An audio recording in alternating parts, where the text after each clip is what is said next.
दोस्तों, अगर आपको हमारा वीडियो पसंद आए तो लाइक और सब्सक्राइब जरूर करें।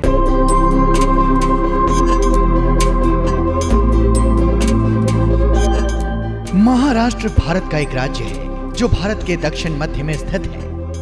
इसकी गिनती भारत के सबसे धनी एवं समृद्ध राज्यों में की जाती है।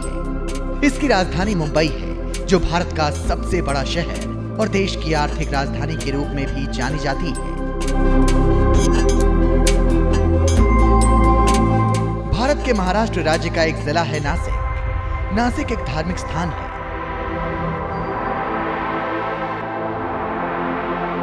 यह गोदावरी नदी के किनारे बसा है। यहाँ हर 12 साल के बाद कुंभ मेला आयोजित किया जाता है। देश विदेश से हजारों साधु व श्रद्धालु रामकुंड पर स्नान करने आते हैं।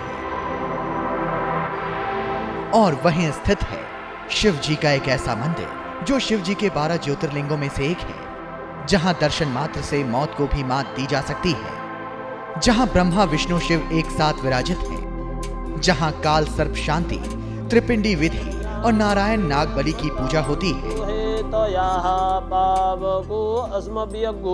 शिवो भव जलधारां पातयेतो। यहावरी का जन्म स्थान है कुशावर्त कुंड। वहाँ पे नहाना पड़ता है। वहाँ पे नहाने के बाद में जो आप कपड़ा पहनते हैं, धोती गमछा, वो पहन के यहाँ पे 3 घंटे का विधान है। गणेश पूजन होता है, स्वस्ति पुण्यावाचन होता है, षोडश मातृका पूजन होता है, नांदी श्राद्ध होता है। उसके बाद में काल सर्प 9 प्रकार के होते हैं। अनंतम वासुके शेषम पद्मनाभंच कम्बलम धतराष्टम तक्षकम कालियंतता। जब आप कुंडली देखते हैं तो ज़्यादातर आपके कुंडली में कौन सा दोष है ये नहीं मालूम पड़ता है। तो यहाँ पर जो पूजा होता है, 9 काल सर्प का पूजन किया जाता है। उसकी मुख्य देवता काल और राहु है, तो उनका भी यहाँ पे पूजन होता है। यह सब पूजन होने के बाद में नवग्रह शांति होता है। नवग्रह का शांति होने के बाद में जैसा सबसे पहले गणेश जी का पूजन होता है, वैसा ही आखिरी में लास्ट में शिव जी का पूजन होता है। जब सब भगवान को आह्वान किया जाता है तो उनको हवन किया जाता है। हवन होने के बाद में क्षेत्रपाल बलि पूजन किया जाता है। भूत प्रेत पिशाच शाकिनी डाकिनी उनका भी यहाँ पे मान बता है, तो उनका भी यहाँ पे उसके साथ में वो पूजा होता है। ऐसा 2-2.5-3 घंटे का ये विधान है। शिव जी के 12 ज्योतिर्लिंगों में से एक है नासिक के पास स्थित त्रयंबकेश्वर ज्योतिर्लिंग। मान्यता है कि यहाँ स्थित शिवलिंग स्वयं प्रकट हुआ था, यानी इसे किसी ने स्थापित नहीं किया। मंदिर के अंदर गर्भगृह में प्रवेश करने के बाद शिवलिंग की केवल आर्क दिखाई देती है। गौर से देखने पर अर्घा के अंदर 1-1 इंच के 3 लिंग दिखाई देते हैं। इन लिंगों को त्रिदेव ब्रह्मा, विष्णु और महेश का अवतार माना जाता है। त्रयंबकेश्वर ज्योतिर्लिंग में ब्रह्मा, विष्णु और महेश तीनों ही विराजित हैं। यहाँ पर अपने आप प्रकट हुए स्वयंभू ज्योतिर्लिंग है। यहाँ पर 3 भगवान है, ब्रह्मा, विष्णु और महेश। 3 भगवान है, इसलिए इसको त्र्यंबकेश्वर बोलते हैं। अंगुष्ठ मात्र 3 भगवान है। शिव जी का जो लिंग है, उनके माथे के ऊपर में खाच है, खाच में से गोदावरी का जल आता है। सभी ग्रहों का संचालन करने वाले देवता ही शिव है, और यहाँ शिव अकेले नहीं है, तो उनके साथ विष्णु और ब्रह्मा जी होने के कारण त्र्यंबकेश्वर भूमि में ये पूजा करने का विशेष महत्व माना जाता है। यही इस ज्योतिर्लिंग की सबसे बड़ी विशेषता है। अन्य सभी ज्योतिर्लिंगों में केवल भगवान शिव ही विराजित हैं। भोर के समय होने वाली पूजा के बाद इस अर्घा पर चांदी का पंचमुखी मुकुट चढ़ा दिया जाता है। गोदावरी नदी के किनारे स्थित त्रयंबकेश्वर मंदिर काले पत्थरों से बना है।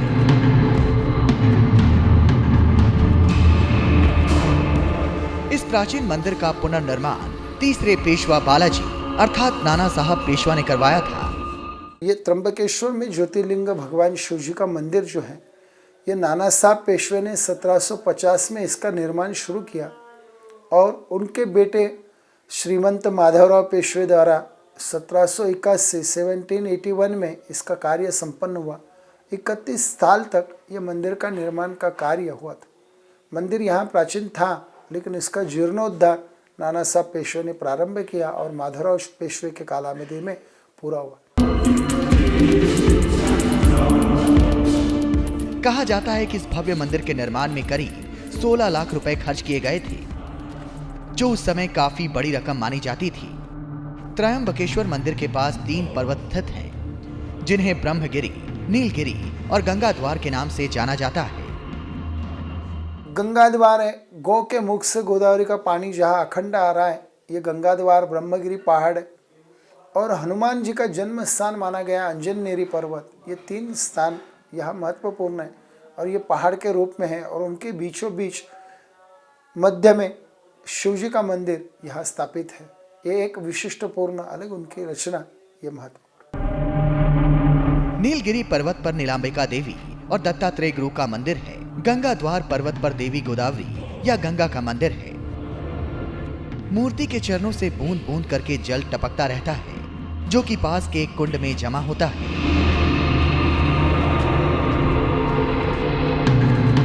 त्रयंबकेश्वर मंदिर और गांव ब्रह्मगिरी नामक पहाड़ी की तलहटी में स्थित है। इस गिरी को शिव का साक्षात रूप माना जाता है। इस पर्वत पर पवित्र गोदावरी नदी का उद्गम स्थल है।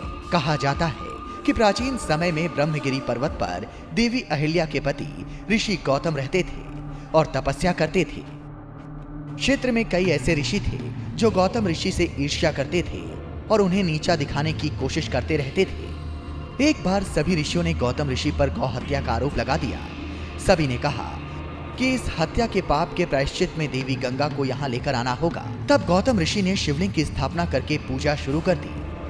ऋषि की भक्ति से प्रसन्न होकर शिव जी और माता पार्वती वहां प्रकट हुई। भगवान ने वरदान मांगने को कहा। तब ऋषि गौतम ने शिव जी से देवी गंगा को स्थान पर भेजने का वरदान मांगा। देवी गंगा ने कहा कि यदि शिव जी भी इस स्थान पर रहेंगे तभी वह भी यहाँ रहेंगी। गंगा के ऐसा कहने पर शिव जी वहां त्रयंबकेश्वर ज्योतिर्लिंग के रूप में वास करने को तैयार हो गए और गंगा नदी गौतमी के रूप में वहां बहने लगी। गौतमी नदी का एक नाम गोदावरी भी है। आपको हमारा वीडियो कैसा लगा जरूर कमेंट करें। इसी तरह की वीडियो को देखने के लिए चैनल को लाइक, सब्सक्राइब और शेयर करना ना भूलें और बेल आइकन को प्रेस करें ताकि हमारी वीडियो सबसे पहले आप तक पहुंचे।